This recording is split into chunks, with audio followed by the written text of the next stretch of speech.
Hello, comic creators. Welcome back to the Comics Experience podcast where we talk to you about the business and creative aspects of being in the comic book industry. I'm Gamal. He's Andy. And this is going to be our first podcast of the summer, considering Memorial Day was yesterday. So, Andy, how's the summer treating you so far? So far so good. We had lots of thunderstorms and tornadoes in the area this weekend, but fortunately, they didn't hit my town too hard. Very good.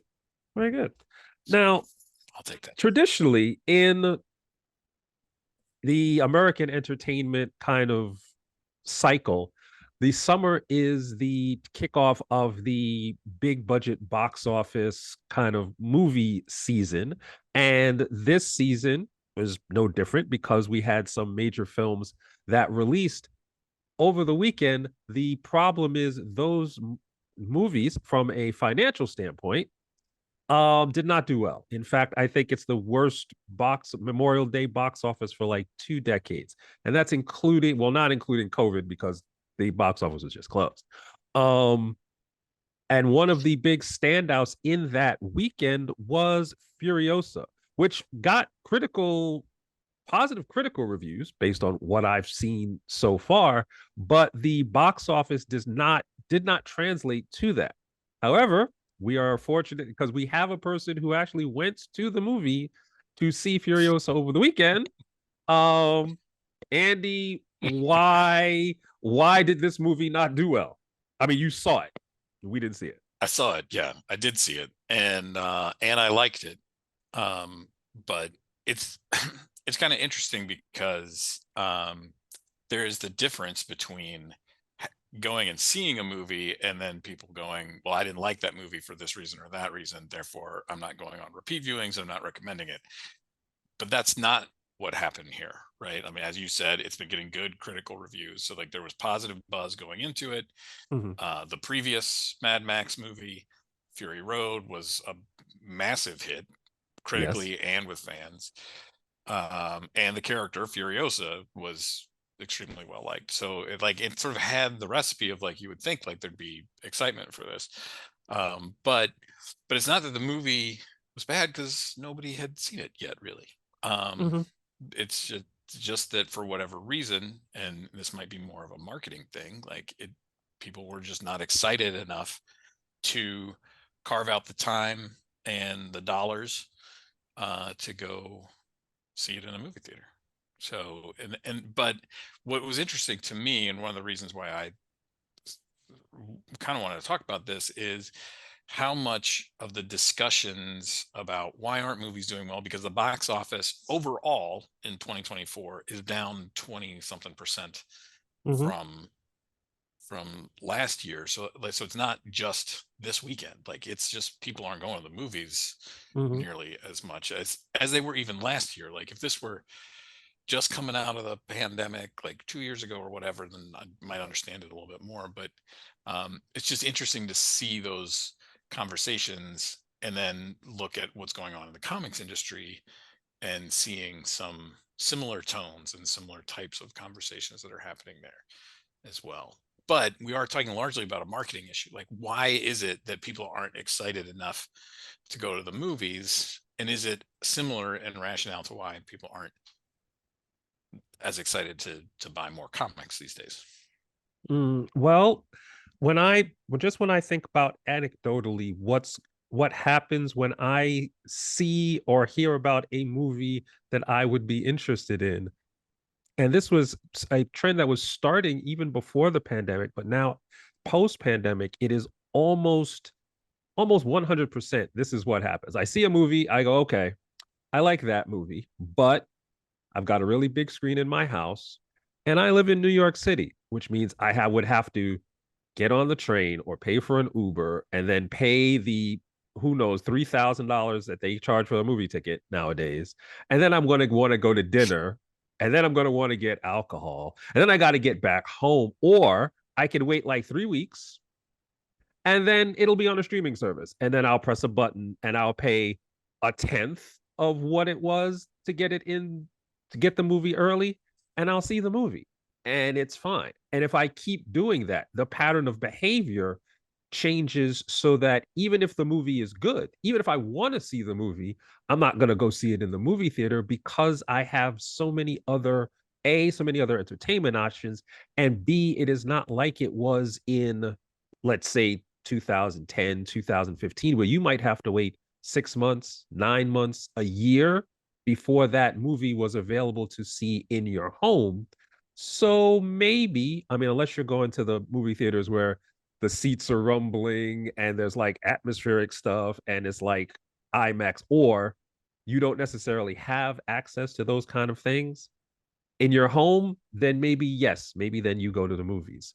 The parallels between comics though may be substantially similar because we do have a trend called trade waiting in the comic book industry where people will buy the first issue of a series, limited series or whatever, and then they decide, okay, I like that, but I'm not going to buy the rest of the limited series. I'm just going to not, and then wait for the trade to come out and then read it then. And if I have a service that offers me unlimited reading, like a DC Unlimited, Marvel Unlimited, then I'm not going to buy it at all. I'm just going to read it on the tablet and I'm going to move on, which means the actual comic book sale has gone down because if you're paying for the subscription, you're not paying for the individual comic, then those comics aren't there. If people are more inclined, if you're your younger generation, to read webtoon, you could read thousands and thousands of comics and not pay for them because they're on webtoon and they're free. So, and then you have to add in the context of piracy where you can read all the comics and not pay for them because you have access to them in a digital format. So then the question becomes, Andy, as a publisher, if you're seeing these trends across different different types of media, and we're talking about movies and comics here, but I think these trends also translate to audiobooks, books in general, TV, well, not TV shows, but everything else. I think TV might be the one thing that is actually constant and or growing because there's no other outlets for that. But as a publisher, how does that impact the business that you are attempting to run? Well, so when I started publishing a few years ago, trade waiting was a thing that concerned me, right? I mean, Mm-hmm. as a small publisher, we're not generally working with huge name creators. We've definitely worked with some name creators, but our creators with a substantial fan following. But our sales are not likely to be through the roof on a miniseries, right? And Mm-hmm. there's a general trend of how issue one's going to do, and then it's going to drop for two, and it's going to drop more for three, and blah blah blah. But so it's not like I was trying to be like there should be no drop between issue one and issue four, but I'd like to minimize that, and part of our strategy, and I feel comfortable calling that because it was an actual decision with a purpose and with a motivation, was we wanted our fans who bought the issues. Well, we wanted to incentivize our fans to buy the single issues by A, we don't collect everything into a trade. Mm-hmm. And B, we don't do it real quickly. Like there are some publishers where the trade comes out, just 2 or 3 months after the final issue of the miniseries. And we don't do that. Um, so the reason for that is to kind of incentivize people to buy the books, but also sort of reward them. Like you are getting it access early, and by early we mean like substantially early. Mm-hmm. Like you get to do this sort of thing, and we have some other things similar to that, like when we do collectors versions of things and stuff like that that don't get collected in the trade. But and that's nothing against people that wait for the trade, but I see them as different audiences, right? Right. And one sort of started to cannibalize the other. Now, I'm a small publisher, so us doing that isn't going to change the buying habits and the readership habits of people. But if as we have started to build a fan base just for CX stuff, people are starting to realize like, oh, that like this is real. Like when they do something that's limited, it's very limited. When they do something that's an early release, it actually is an early release, and the final release isn't until quite a bit longer. Mhm. I don't know how much it's actually working. Like, I mean, I mean, I hear from a few people, right? Right. So then again, it's like anecdotally, like if I'm hearing from 10 people, then probably there's 100 people, right? Or, Right. but I don't know that. So, our the sales data is starting to suggest that that's sort of catching on with the folks that follow us. But trade weighting was something, we were talking about that back in the early 2000s, Hmm. as more and more things were being collected in a trade, and it became very systematic. At least, you and I were both at Marvel, and it was systematic. Like every 5 issues, then 2 months later, there was the trade of there was a hardcover of the thing, Hmm. and then 3 months after that, or 2 months after that, there was a soft cover of the same thing. And I remember talking to the salespeople, they're being like, "This is phenomenal because we just added in the premier hardcover, and you know Hmm. what? The same people are buying that are buying the single issues, that are buying the trade paperback, and they're still buying all of it."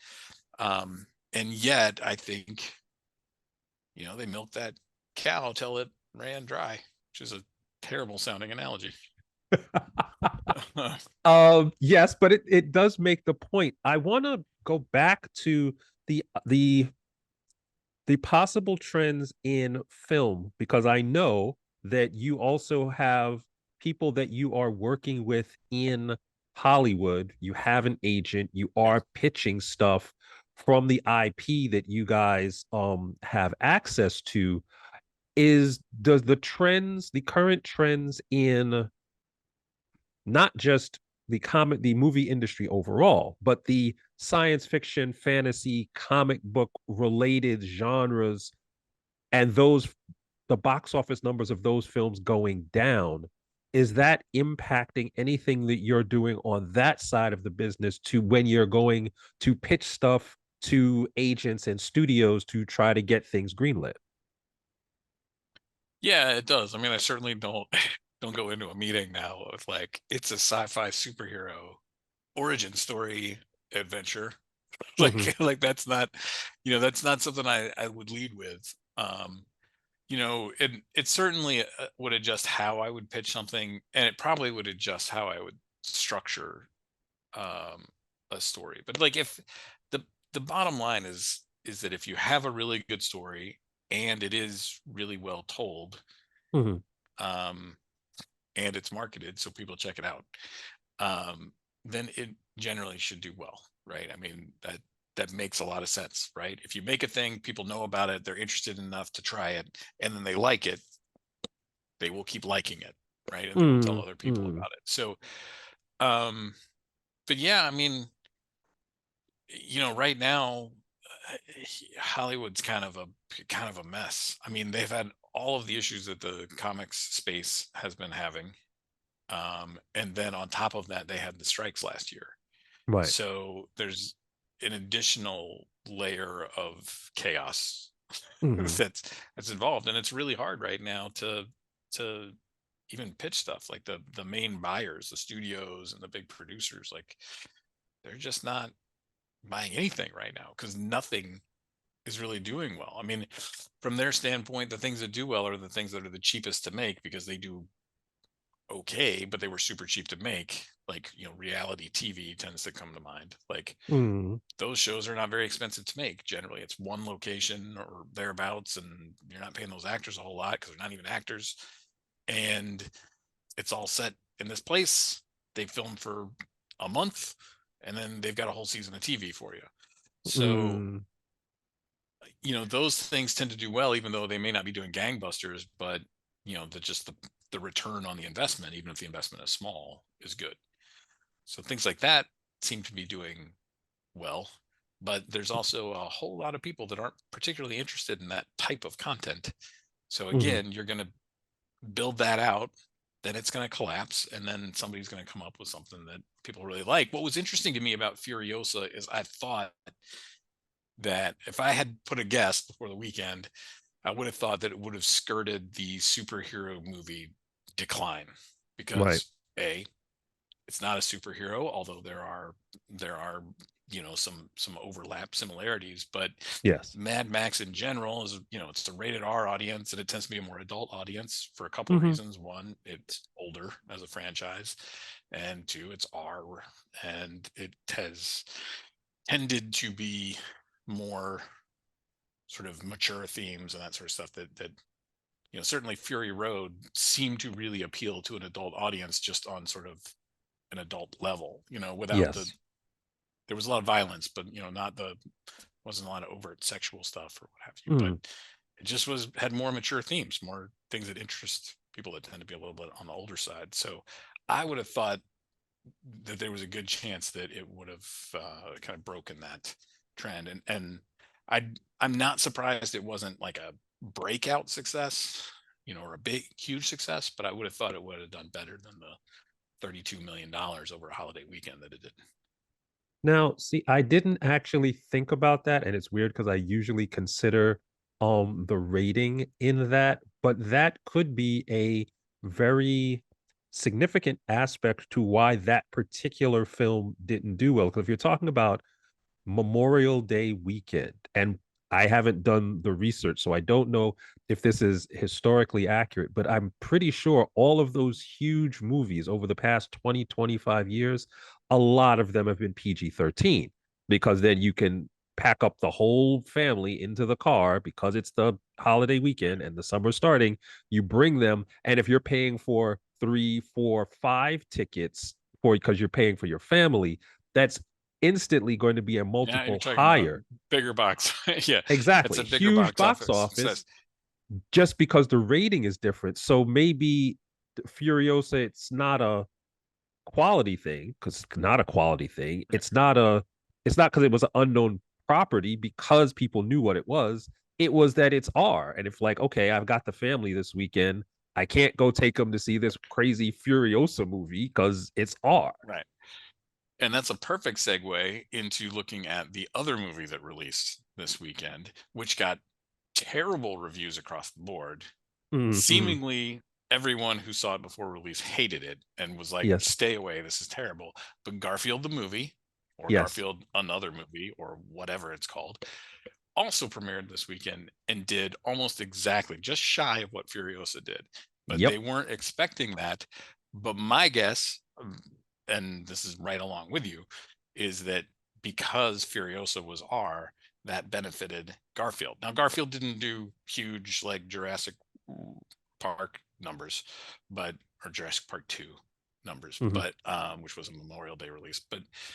Um, but I think it probably benefited from the fact that there were people that wanted to see Furiosa, but were like, I'm with my family this weekend and I can't take them to that. So I will endure this other thing. Mm-hmm. Uh, Which is my, actually a magical segue into the probably the last film that I want to talk about in this whole segment because there is a film coming up that is been heavily marketed. Um, it is and it's supposedly going to right the ship that is the Marvel Cinematic Universe, and it's Deadpool Wolverine. However, Deadpool Wolverine is rated R, which means for the people who have been taking their family to go see MCU movies since 2008, and all of them have been PG-13, what now happens to not just this film, but that franchise overall and the genre that that franchise has been kind of dragging along for 2 decades with a movie that they're putting out that's rated R? so I think there's some really interesting stuff to unpack there. And Mm-hmm. one of them is 2008. So if it was families that were going to go see these movies, it started seeing them in 2008, and those are the ones that sort of got on the train at the beginning of the cinematic universe and got excited about it and want to see everything involved in it. You could have been 8 years old in 2008, and you're in your True. mid 20s now, Yes. and you might be ready for your superhero movies to take a turn into lots and lots of fart jokes. Mm-hmm. Um, Mm-hmm. so and Deadpool 1 surprised people. Deadpool 2 was also a huge hit. Both of those were rated R, and Logan was rated R and was the most successful of the Wolverine films.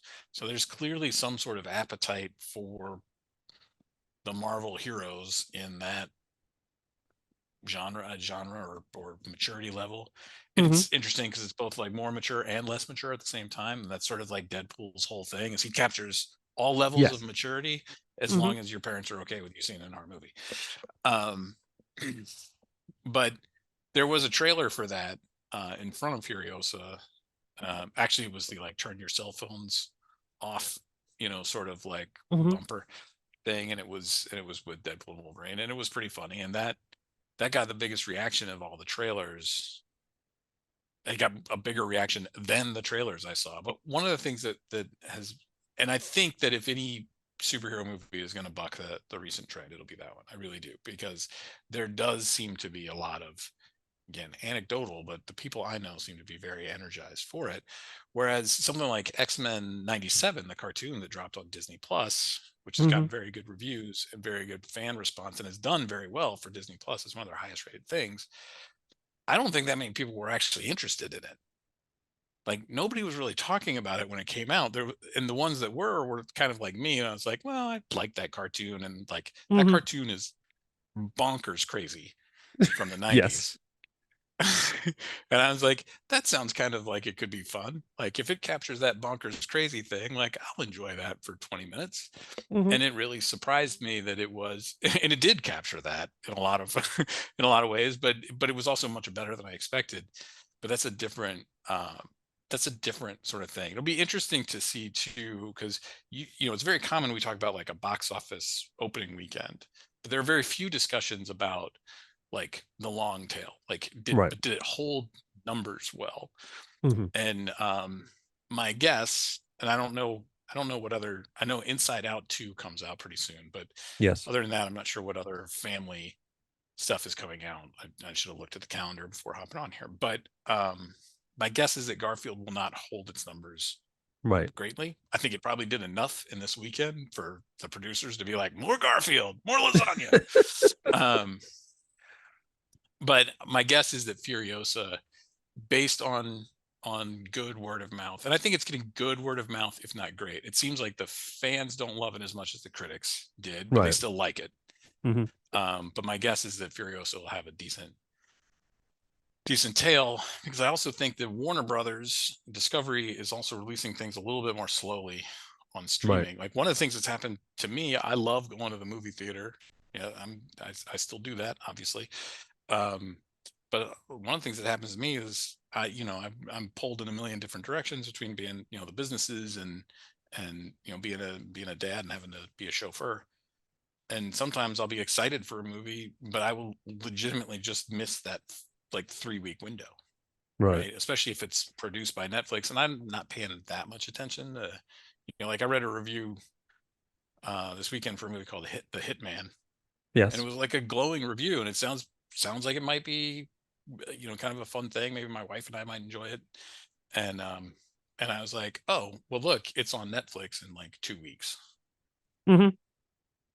so I probably won't go see that in the theater for the reasons you said. But I have legitimately missed theatrical runs now because the window's so short in a lot of cases. So it's Hmm. The window is short, and the amount of content that we are being offered to consume is much higher. So I think what we have actually determined is that Furiosa didn't do well, maybe because it was R. Deadpool may still do well, even though it's R. People are, the Hollywood does not have an answer for the downward trend in their numbers, and the comic book industry does not have an answer either.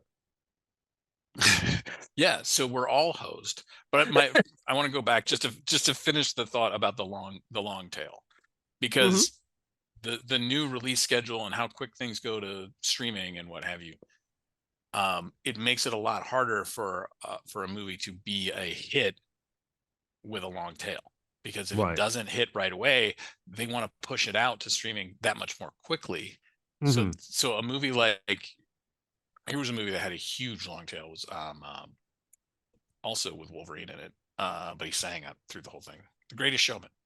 The Yes. Greatest Showman didn't open huge, but it held its numbers for months and wound up being one of the highest grossing films of that year, but it Mhm. took several weeks, and the ticket sales actually started to go up about 3 or 4 weeks after it was out, and then then they kind of went off again.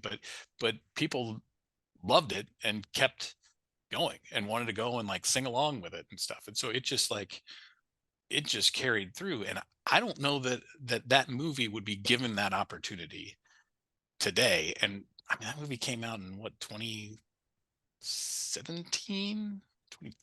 It wasn't No, that long no, it ago. wouldn't, because you have films like Dune 2. I know is already on HBO Max. I think I Yeah, saw it. I thought I saw it like 4 days ago. It's already on HBO Max. And there's right. another film that was like Madam And that's Web. one I actually wanted to go. I wanted to go see that one again. I wanted to see Mhm. Dune again in the theater because I enjoyed the surrounds. Like I thought it warranted that sort of treatment, Yes. but I didn't have time. Mhm. I didn't have time to do it before it was gone. Sorry, I interrupted. Madam Web, Well, go on. Madam Web is one of those movies that it's not necessarily a long theatrical tail success, but it was it didn't do well in the theaters, critically or financially. But then when it got on Netflix, it's like the number one movie on Netflix. And it's like, well, okay, do we are we measuring the wrong things now? Are we incentivizing the wrong things? Because if consumer behavior is changing, then the business has to actually adapt to consumer behavior or attempt to change consumer behavior. So how if you're a comic book publisher and your audience may be significantly lower than the audience for Dune 2. But if the behavior of your audience is changing, how do you adjust to that to actually continue to maximize the connection between your content and their interest? You know what I mean? Well, yeah, on my other podcast, on Franchise Fan Guys, we were talking about Kevin Smith's movies not that Mm-hmm. long ago, and one of the things that one of my esteemed colleagues was talking about, Tom brought up that Kevin Smith now makes his movies, and instead of releasing them wide theatrically, he shows them in a venue where he's at, Yes. sells out the venue, does a Q&A afterwards. And so it takes longer to make the money, but he's making more money doing that because he's selling that whole experience, Mm, in a more sort of intimate thing. So there are other ways to do this kind of thing, and for a while, for several years before COVID hit, there were a lot of publishers that were relying on the shows, on the conventions where they would have exclusive products and yes. stuff that they could sell for more money, but to way fewer people, sort of those super fans. Mm, And that hasn't come back real well. It has, I think, for a lot of individual creators. So, like, right. if you go to your creator at the table and they are self-publishing, Right. I think that has come back for them from the creators I talked to. It seems like that's working for them. Whereas for a lot of the publishers, it's not. Because I also think that your loyalty to a single creator is Mm-hmm. automatically going to be stronger than your loyalty to a A company. I mean, publisher. Yeah, granted, yeah. there are Marvelites, and there are your DC zombies. I just mix those all up. But yeah. Well, it's a trend that I think has always been the case. I mean, you've had, and it was epitomized when you looked at what happened with Image when the seven guys left, because it wasn't that a lot of people were necessarily fans of Marvel. They were fans of Jim Lee. They were fans of Todd McFarlane. So when they left to start their own companies, those fans went with them and they were able to capitalize on that. I think where we should actually wrap up is focusing on, if you're a creator or a publisher and you're trying to build your business in whatever media you're trying to build it in, it's the connection that you're going to have with the individual people that they're going to actually look to you, whether it's you're going to use name recognition. Like this is huge in books: Stephen King, Tom Clancy, Anne Rice, J.K. Rowling, whoever. It's their name on the book actually sells the book. James Patterson does this very well, even for books he's not writing. His name is on it, so it sells well. So if we're it instead of trying to focus on succeeding in a genre or succeeding even with a specific property, if you go in as people connecting people to you and the way you actually write or your artwork, you may be able to ride this out in a way that's much more viable. Does that make sense, Andy? Yeah, makes a lot of sense. Very good. Fortunately, there's plenty of Stephen King level comic book creators for all the publishers to have plenty of instant hits with them. Exactly. Exactly.